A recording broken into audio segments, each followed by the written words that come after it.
This is a question that was raised this week by someone that said, I know I need to make some changes in my life, but I'm afraid to make them. How can love help me to overcome fear? A lot of times we find ourselves in situations that we would rather not be in, but we don't know how to change them. We don't know how to make the right choices, I guess, to bring these changes about. And it's very understandable because we get very locked into a certain way of seeing our life, a certain way of seeing the situation, and it's hard to see beyond that. And so we will ask God for help. We'll hope that there's some type of intervention, some type of information brought in from the outside that we don't have to help guide us. And sometimes the things that we get as answers we don't really like. We don't really like to, or we don't really want to go the way that we probably know we should go. So we would like another answer, a different answer. But that's a fairly common thing. One misunderstanding that we have about love is that it is a power that we call upon or we employ as we might employ an air freshener. When we're told that we are to love our neighbor or to love in a situation where we don't feel so loving, we feel like we're supposed to love to help get ourselves to rise out of that situation, that love would do that. And so we're seeing love as a thing we have, that we give, that we send out, and we only have so much of it. And I just use that illustration as an air freshener because it's like a commodity that I only have so much love to give. And I feel there's some limitations. If I'm in a situation I don't like, for example, can I love that situation? And I would rather spray love on it like a air freshener and change it, make it go away, fix it. But to love is to fill the situation that I'm in with my full awareness, with saying, this is where I am in my life at this moment. And all that I am, all that I have to give, I can give now. And that's what my life is asking of me. Love is not a power we employ, but an aspect of our being that we express. We allow love to do its perfect work through us. So if you're in a situation you don't particularly like, you're in a relationship you don't particularly like, instead of applying love, instead of trying to love that person that's giving you a hard time or trying to love that situation, we begin to see love as active in us. And that's a very different thing, because when I see it from this way, when I see love as a facet of my being, there's no limit to what I have as love, to what I am as love. I don't have to be loving. I have to simply make that shift in awareness to know that the love that I am is now doing its perfect work in this situation. And it may be prompting me to take some action. It may be prompting me to be still, to find my center of peace again, to find my center of love. We start from the premise that love draws to us that which is for our highest good and dissolves that which is not. You may argue, I'm in an unhealthy relationship, but I'm afraid to do anything about it. Why would love draw to me an unhealthy relationship? This is a real good question because it's not the right one. Love does not draw to us unhealthy relationships. Love does not dictate how we are to behave in a relationship. We may draw a relationship to ourselves, not out of love, but out of weakness. I feel like I'm half a person. I need to find the other half of myself, and so I draw someone who's willing to play that role. And I was talking to a person this week that was exactly the condition they were in. Felt that they were addicted to the relationship that they were in, that knew it was difficult for them, that it was not right, but they kept going back. And that's where you're spraying love like an aerosol, trying to make something work, trying to be more loving, rather than admitting that this is a dysfunctional relationship. I can't get out of it what I want, and I can't bring to it what they want. Because love comes from within. Love rises from within. That which I'm seeking is not found in another person. It's found in expressing through myself while I'm in the presence of another person. And that way they're not in control of my love. And that never can be anyway. But that's how a lot of us think. We're grown, raised thinking that we're half a person, and our job is to go out and find the other half. And don't we call our spouse usually our better half?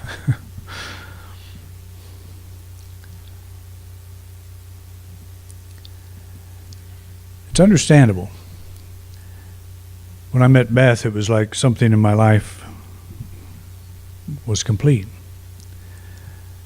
I knew as a child that I would meet a person that I would spend the rest of my life with. I knew that would happen. But I don't think I did it because I felt like I was incomplete. I felt like I wanted to share what I had with a person that meant a lot to me. And I think there's a real big difference there. But I actually have been in relationships in the past where it was out of weakness. The relationship was out of weakness. Usually out of loneliness. A sense that I need someone or something to feel complete. But the interesting thing about that is, even in the relationship, you don't feel it. You feel something's always missing. And by relationship, I'm talking about with another person or with a situation, maybe a job or something that you draw to you that you feel will make you more complete. So if love was something that we had, something that we possessed, that we gave at will, or something we could withhold, then maybe my other half would be out there someplace. Maybe they would spray me with their can of aerosol love, and I would spray them, and we'd be happy at least for a while. But we're not designed that way. We are designed to express God. And God does not express in part. God expresses through each channel. And that's what we are, a channel. Expresses the fullness of God, the wholeness of God. We don't get into a relationship because of what we lack, but rather because of what we have to give. These are the best relationships. If you go out and get a job because it pays good benefits, is that a good reason to get into the job? Would your employer be real happy with that? They'd probably hire you just because they need the help. But you're not there because you're giving of yourself. You're there to get something. You're there to get a paycheck. And maybe that is what has to happen sometimes. But the very best kinds of situations are where we are there to give. We're there because we want to be, not because we have to be. If you're in a relationship because you have to be, then you're using love as, you see love as a commodity that you are giving and receiving, that you're receiving from another person. But it is a fountain. It is an aspect of our being. And this is how we address fear. That when you get this, when you understand this, You're not afraid to lose your relationships. You're not afraid to lose a condition in your life that you feel is giving something that you must have. Because if love is truly drawing to you that which is for your highest good and dissolving that which is not, may very well be the action of love that is dissolving the relationship. So it can show you something more. To let go of one thing so you can open yourself to something better. But we hold on to the thing with a death grip. It's like if I let this go, I'm letting go part of me, part of myself. And that's not true. That's not how we're made. That's not how we're designed. Love doesn't draw the unhealthy relationship. Love imparts the wisdom to recognize you are in an unhealthy relationship. As I was talking to this person, they knew there was an addiction going on. They were saying, why would I draw this relationship? I said, love is not drawing the relationship. Love is making you aware that you're addicted to it. Love draws to us that which is for our highest good. See the difference? One level of us says, well, the relationship's falling apart, so love is, something's being taken from me. And love may be dissolving that relationship in that regard, but what it's doing is giving you the wisdom to see the addiction. It's giving you the understanding to see why you're in that relationship. And it's not a healthy reason. And the reason it's not healthy is because that's not how love works. That's not how we work. We express from the inside out.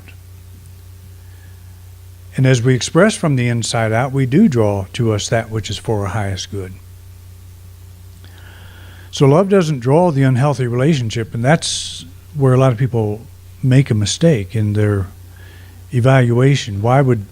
If this person wasn't right, I've had people go through many relationships and do all the things they need to do to draw the right person.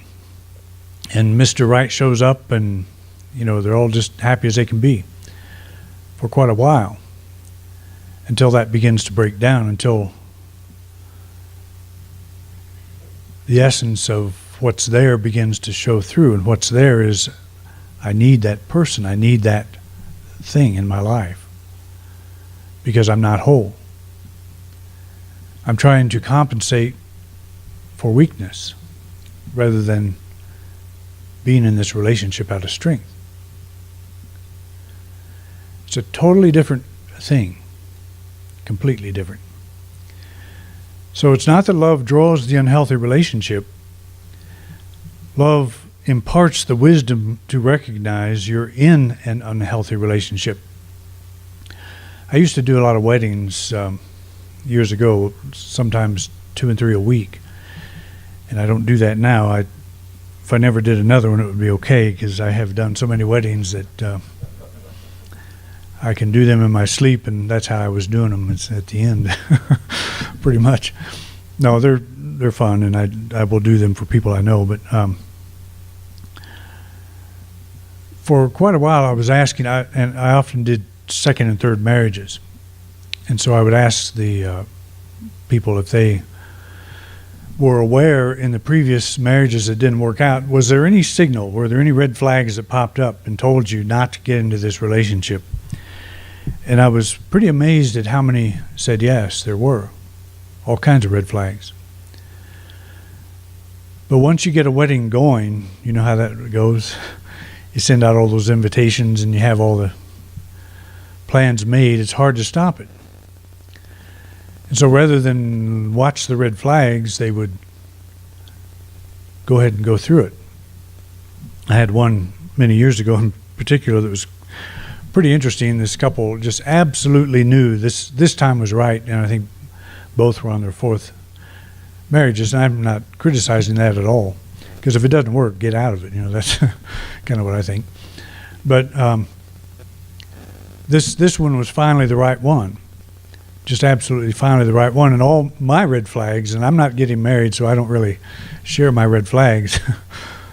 But something in me said, this is not genuine. It's not authentic. So on the honeymoon, she tried to shoot the guy. And I had to counsel him for about 6 months after that.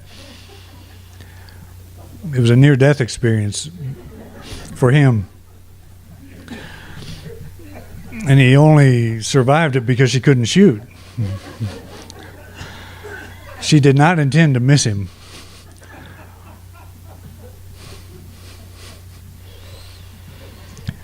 So much for love. And it's funny, but it's not funny, because they say, I probably have married 1,000 couples, nearly 1,000. And they say half those are no longer married. And that's, again, not a judgment on marriage or anything else. It's an acknowledgement that there is a good marriage has to come out of us. It's not something that we bring into our lives. It's something that must be an expression of who we are. And that's a hard thing to explain. I've told you before, I asked my mother, how will I know when I meet the right person? She said, you'll just know. What she was saying is something in you knows.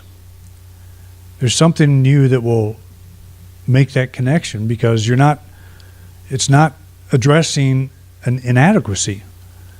It's a fullness. It's an expression of a fullness. When I asked Beth to marry me, I had absolutely no fear of marrying me, of getting into marriage. And it was a huge commitment. In fact, I had a singing job in Dallas, Texas, and we were living in Missouri at the time, and I asked her to marry me and go down there with me. And that was after, 4 or 5 dates. It's like I knew, the second time I saw her, I knew she was the right one. Took her a year to figure it out. And it's probably good. It's probably good that she didn't say yes. But she wouldn't marry me. She wouldn't go with me to Texas, so I went to Texas by myself. It was the hardest thing I've ever done, because I knew that something about her was different from anyone else I'd ever met. And I thought many times about what my mother told me. You just know. So what if you just know and it's not working out? She won't say yes. I thought at some point during that time that it just wouldn't work out. It wasn't going to work out. I just was destined to meet someone I thought I was in love with, and it just wouldn't work. And I was very saddened by that. But there was something that said, don't give up. Don't quit. And the first sign I got, which was a call from her while I was in Dallas, was all I needed. I dropped everything and moved back to Missouri, and we got married. I was sitting in church at Unity Village. There were about 1,000 people there. Lee Summit. And I was by myself, and I saw her walking up the aisle, and I acted like I didn't see her, because I didn't want to go through all the pain again of seeing her and connecting and not having things worked out. But she saw me and sat down, and that's when her eyes apparently were open. I don't know how things like that work. I don't. But I know it did. And that's a standard that I will always carry with me. That's real. That's something real, something from the soul. And it's you can't invent it. You can't make it happen.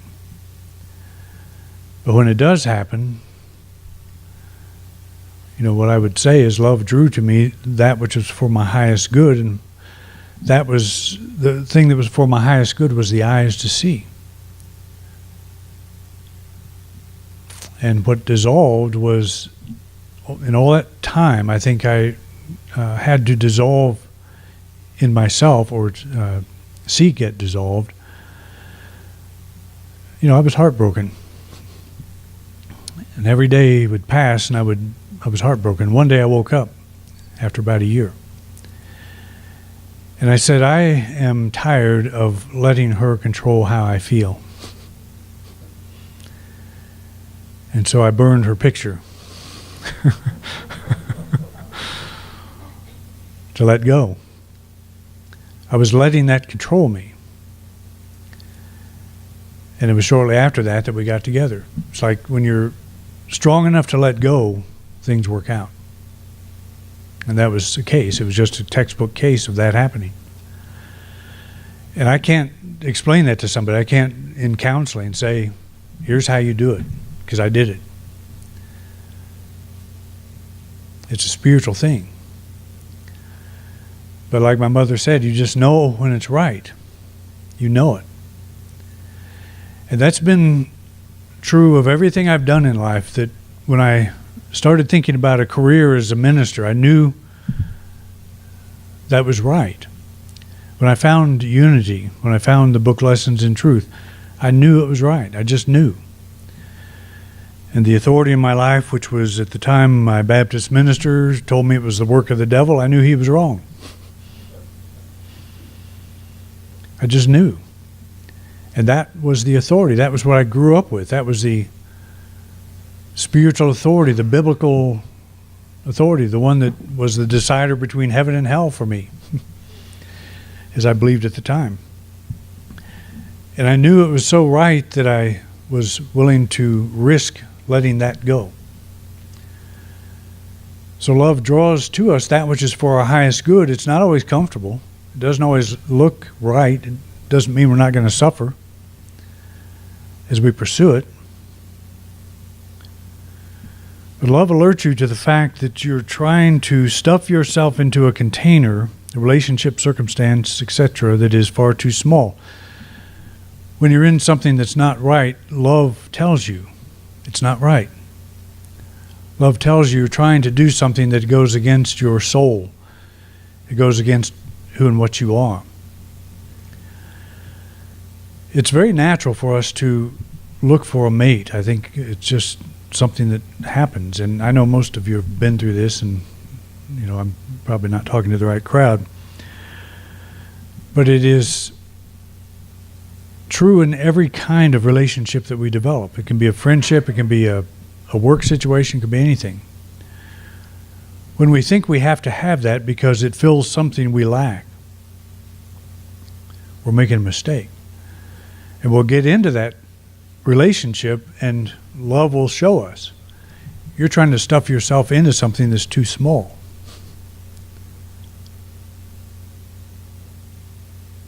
And it may be hard to let it go. We may not know how to let it go. The person I was talking to said, "Can you recommend a book that will help me with this?" I said, "No, you don't need a book. You already know. You know when you're doing something wrong. You know when you're going against yourself. A book's not going to help you know that better. Listen to yourself. Trust yourself." Well, I trust myself, but I don't want to lose the comfort I have in that relationship. Doesn't sound too comfortable to me.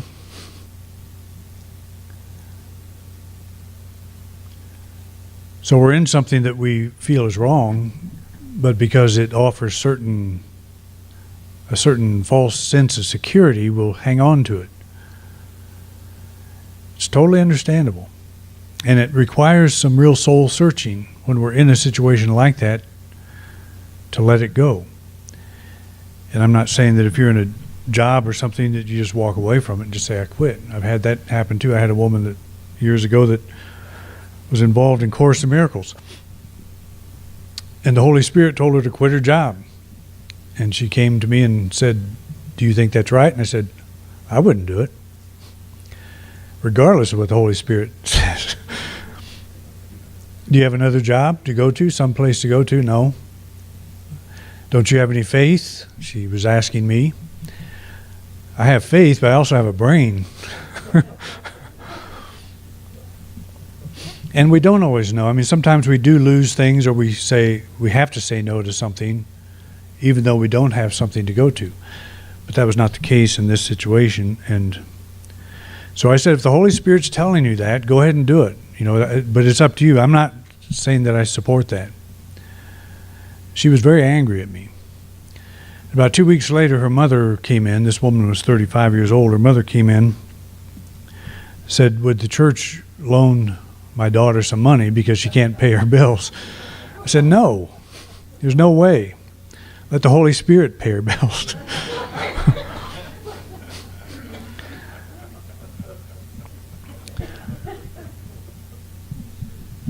I don't think the Holy Spirit did. What happened is she got another job.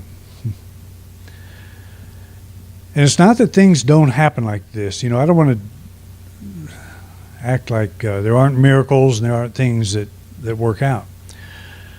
But people get kind of crazy sometimes because they don't want to deal with their own problems. They don't want to admit that I'm in this situation out of weakness, not out of strength. I'm here trying to pull something from this situation, from this relationship, because I feel like I'm half a person, and they give me some sense that I'm a whole person when I'm with them. But nobody can fill that bill. Nobody can do that job for us, as we can't do it for anyone else. If someone says, I can't live without you, you probably better say, well, let's see. Let's just see. So think of it this way. Love expresses a strength. Fear protects a weakness. Am I in this out of strength, or am I in this out of weakness? Am I expressing a strength? Am I evolving a strength? Or am I protecting a weakness? And there's nothing wrong with us protecting a weakness. What's wrong, though, is if we know it and do nothing about it. And it's only wrong because we're keeping ourselves bound by that condition, by that self-definition. And we're not here to do that. Am I responding from strength, or am I protecting a weakness? Because you weren't given a spirit of fear. Because you weren't given a spirit of fear, you already know the answer.